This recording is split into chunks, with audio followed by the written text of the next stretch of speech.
keep going. And self-esteem and build a team with my people, but I don't know. Okay, testing. This week with Love Frequency podcast, turning pain into love. This is going to be very quick, but a topic came up where my coworker, we were talking, a friend, coworker, a topic came up and it was about spiritual people. So spiritual people eventually at some point in their lifetime, where they happen when they're younger or older, you cannot just be or date anybody because it drains your energy. You know what I mean? When you become more and more into like your spiritual gifts and your spiritual path, certain people you just cannot be around, or it just will not fit. It will not work. It's going to stress you out. It's going to drain you. Your spirit is going to feel like something is off. You're going to feel restless because a lot of times you guys have to recalibrate. You have to kind of like take time for yourself to get your energy and build your energy back. That's why a lot of people are attracted to you. You tend to attract a lot of different type of people, good and bad. So you have to kind of like practice that discernment and make sure that you are keeping the right people around you and discerning who should stay and who should go. That includes all type of relationships, business relationships, and especially your intimate ones, because the intimate relationships, those are the ones that's around you every single day, close up, 24/7, in your space, in your intimate space, pulling out your energy or pulling your energy. So you cannot just pick just anybody or be with just anybody, because they can definitely drain you and stress you out. I know for some, like maybe when you're younger, earlier in life, these were people like that we tend to cling to, or they tend to cling to us because they know like the type of energy and the light that we have. We tend to probably be with toxic people versus, people that are a little bit more peaceful, a little bit more calm for our spirit and our soul. But I'm telling you right now, that's the purpose of this video. You guys cannot just be around anybody. You cannot just have certain energy around you because it will stress you out and it will drain you. And the crazy part about it is you will notice that a lot of spiritual people tend to be with toxic people, and toxic people tend to want to be attracted to or date people that's a little bit more calmer than them, help them elevate, a little bit more peaceful, because that's what's balancing them out. But I'm telling you right now, takers going to always take, givers going to always give. Spiritual people are always wanting to help people, bring people in a circle, change people. Even though changing someone, that's not good. You got to allow people to learn their karmic lesson in life, or learn their lesson in life. So I always preach on like cultivating. It's good to cultivate people, give them the skills and the resources to help them become a better person. But doing all the work yourself as a spiritual person, you got to stop that, because it's draining you. It's taking your energy. And a lot of people who's not there yet on their spiritual journey, they don't know better. They're going to continue to take. And next thing you know, you wonder why you depleted, sad, or mad, angry, and something feels off in your aura and your spirit. And, that's why. So you got to be very careful of the company that you keep in your home, too. Don't just let anybody in your home, because in your home, you're attracting and bringing in energy, too. People don't realize that. So be careful who you let in your home, because that's energy. Be careful with the company that you keep. Be careful. Spiritual people cannot just date anybody. Even though you guys would try to force the relationship, eventually it's going to fail, and you wonder why it fails, because that's not the person that you needed to be with to begin with. They're depleting your energy. They're not in alignment with your energy. So that is this message that me and my friend, coworker, we were talking about for this week. And I'm like, you know what? That's true. Even though some point in our lifetime, as mentioned, we dated the toxic people, but it comes a point in your lifetime where your energy would get so drained to the point where once you know better, you do better. And eventually you're going to start to keep like-minded energy around you. And that whatever's not meant to be or be in alignment is going to fall to the wayside. So be careful of that. Be mindful of that, spiritual people. Whatever spirituality that you're into, keep that in mind. Like, you cannot just have anyone in your circle. Another topic that we talked about was giving yourself a head start. So sometimes in life, you got to give yourself and pick and choose the right people where you're starting out at a good start. It's better to start out at a good start than to start in a negative and try to bring that person into the positive. You know, that's going to deplete your energy as well. We live and we learn. So not saying that at a point in our life that we didn't do these things, but what I'm saying going forward, it's better to give yourself a head start than to start out already in a negative with someone trying to build people up and carry the workload on your back. That depletes your energy.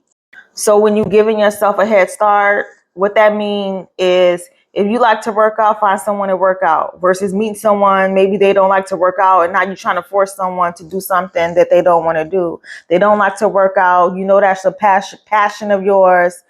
You know, you're putting energy into not only yourself every day trying to work out, but now you got to get your partner into what you into when they're not into that. That's what I mean by giving yourself a head start. Another thing could be, you know, maybe you are, I don't know, into certain spiritual gifts and maybe your partner isn't. You don't want to have that mismatch or that misalignment where they don't understand who you are. They don't understand, like, miscommunication, you know, stuff like that. And I guess, what is that word? Compatibility. So some of y'all miss the compatibility mark with people, some communication, life goals, alignment goals.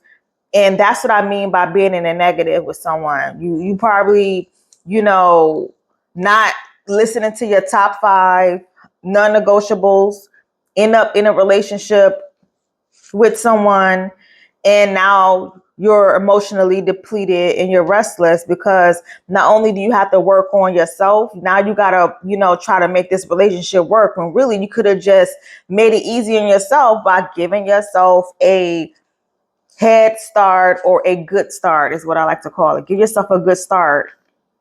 A few topics we talked about this week. So another one was this one is simple. This one is easy. It's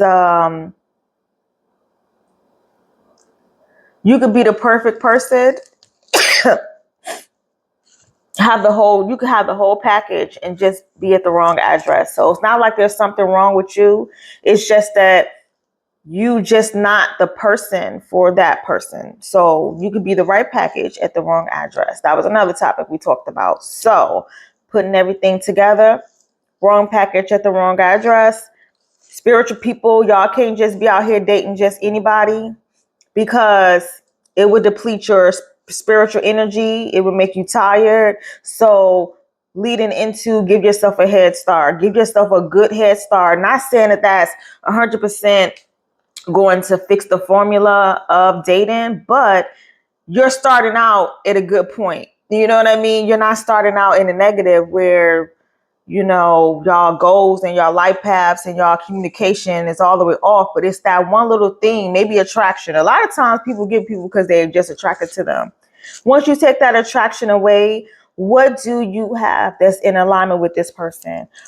Can you see yourself? I like to ask these questions. Can I see myself with this person for at least 5 years? Can I see myself marrying this person? Because marriage is a goal of mine. Can I see myself building with them long term?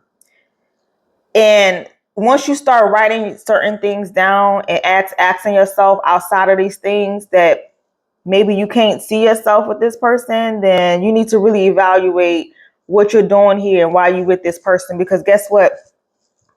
People don't have time for that. People don't have time to be wasted. But I understand relationships is to help people grow too. But guess what? You got to know when to bow out and say, I gave it a try. I did what it needed to be done. Now let me keep it moving.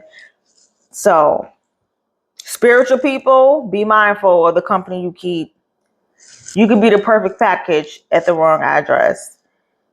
And give yourself a head start, because life is already hard enough, and it's better to start in the positive than to start in the negative. And sometimes I'll get this question asked a lot, like, you have all this stuff going on, you seem like you're a good person. That's because the older I get, the more I get into my spiritual gifts. It's harder for me to date people. It's hard for me to be around people. It's hard for me to like be around. And I've been that way, honestly. Like, people that really know me, like since I was younger, I don't really keep a lot of people around me in my circle as it is. So as the years went on, it's even worse now. So I just can't have just anybody around me. I can't waste time. I'm tired, so I'd rather start out at a good point in life with you, meaning like we're starting out on good terms, meaning working out, because I work out, I eat healthy, I try to keep my mind right. I have goals, so I'm tired to the point where I can't do me and build you up too. I'd rather start out where we both are giving our 100%. I don't believe in 50-50. I believe in 100-100. So I'm coming with my best foot forward, and I want someone to come with their best foot forward too. I've been there. I've done that. I've been with most of my life with people in a negative, and it's just been hard on me. So sometimes too in life, spiritual people, you got to do something different. If the shit that you've been doing all your life hasn't worked, try something new in lifetime. Try something new. So some people have a type, you know what I mean? So that's what I mean. Try something new. If you feel like whatever you've been doing up until this point hasn't been working, maybe it's time for you to try something different. It's not working. Or at least give it a chance. And if you feel like you try something new and that didn't work, then I don't know. Go from there. So that's the message. And that's what I mean by that is spiritual gifts and spiritual people. Certain things no longer is attracted to them. You could be the most attractive person. I'd rather be single all my life than to be stressed out, having someone stress me out and having to, help them.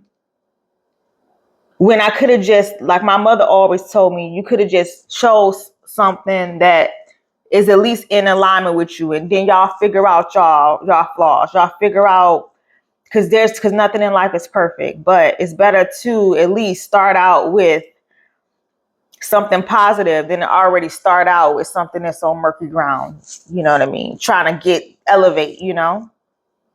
Yep, divorces are expensive, but that was a great example going to that millionaire mindset conference, because it showed like the power of leadership, the power of, picking the right team, to be in your circle.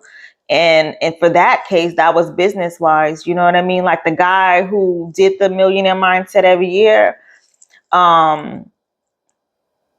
he seemed like he's like a millionaire making a lot of money, but from the outside looking in, it just seemed like he had a really powerful team. His wife was really, really sweet,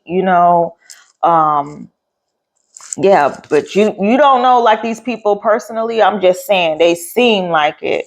So from the outside looking in, it definitely seemed like he had a strong start, and he was telling like his life story, how he got started, how him and his wife was a team player. They was married 20-30 years. So I'm just using that as an example for you all too. So that's really the message this week, is a few things going into one. But more so, I really want to touch base on that spiritual part of it. When we younger, we don't really know like our spiritual intentions, and we kind of just date anybody. But the older you get, the wiser you get, the more your spirit just say, I can no longer have this person around me. That's why that some people getting rid of friendships and just changing their whole life around, because they stressed out, honey. They can no longer do this job. They can no longer, live this lifestyle. They can no longer have that relationship or that marriage. Like, look, I'm getting a divorce. I'm done, because this is too much for me. I can't sleep.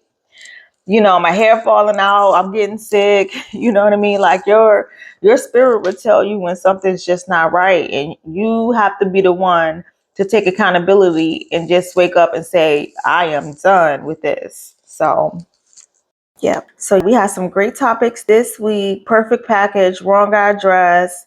And this is another pet peeve of mine, which I've already talked about prior, but stop assuming that the person that someone is with is a downgrade from you, because you don't know that person. Stop judging that person. You don't know where that person is in their lifetime. And that's who they chose based on their spiritual level and their spiritual growth. So I just don't know why people compare themselves to other people. What do they have and that I don't? It's not that you don't have lack of. It's just that is that person that they chose is more their speed, their comfortability, their alignment, and where they are. So with that being said, spiritual people too, why are you dating people that's out of your alignment just for the sake of not being alone? Some people are very afraid to be alone too in this lifetime. Rather be alone than for someone to deplete my spiritual energy. You know what I mean? I went to this business, a millionaire mindset. And one thing I could say that they had in common, looking around in the audience, looking around in the crowd, they all had a strong, it seemingly from the outside looking in, of course, because I don't know these people personally, but it seemed like they all had powerful partners. They had powerful teams. Their tribe seemed like they were all in sync and all family oriented, all helping each other. They had their family at one booth, their grandmother doing this, their kids at the door, their wife passing out flyers, being the cheerleader or husband. That is a great example of starting out with a strong tribe, a strong team, giving yourself the opportunity to pick the right people, because people can choose the wrong partners in this lifetime, and that can really mess them up and set them back. People talk about this all the time. The wrong partner or the wrong spouse can really set you back mentally, spiritually, and financially. So you're good enough. You could be the right person, package, everything, wrong address. Listen, perfect. Hey, God's protection is real. Spiritual people, be mindful of who you date and start out good, because guess what? Yep, divorces are expensive, but that was a great example going to that millionaire mindset conference, because it showed the power of leadership, the power of picking the right team to be in your circle. And for that case, that was business wise. You know what I mean? Like the guy who did the millionaire mindset every year, he seemed like he's like a millionaire making a lot of money, but from the outside looking in, it just seemed like he had a really powerful team. His wife was really sweet, but you don't know these people personally. I'm just saying they seem like it. So from the outside looking in, it definitely seemed like he had a strong start, and he was telling his life story, how he got started, how him and his wife was a team player. They was married 20, 30 years. So I'm just using that as an example for you all too. So that's really the message this week, is a few things going into one. But more so, I really want to touch base on that spiritual part of it. When we younger, we don't really know our spiritual intentions and we just date anybody. But the older you get, the wiser you get, the more your spirit just say, I can no longer have this person around me. That's why you know that some people getting rid of friendships and just changing their whole life around, because they stressed out. They can no longer do this job. They can no longer live this lifestyle. They can no longer have that relationship or that marriage. Look, I'm getting a divorce. I'm done because this is too much for me. I can't sleep. My hair falling out. I'm getting sick. You know what I mean? Your spirit will tell you when something's just not right, and you have to be the one to take accountability and just wake up and say, I am done with this. So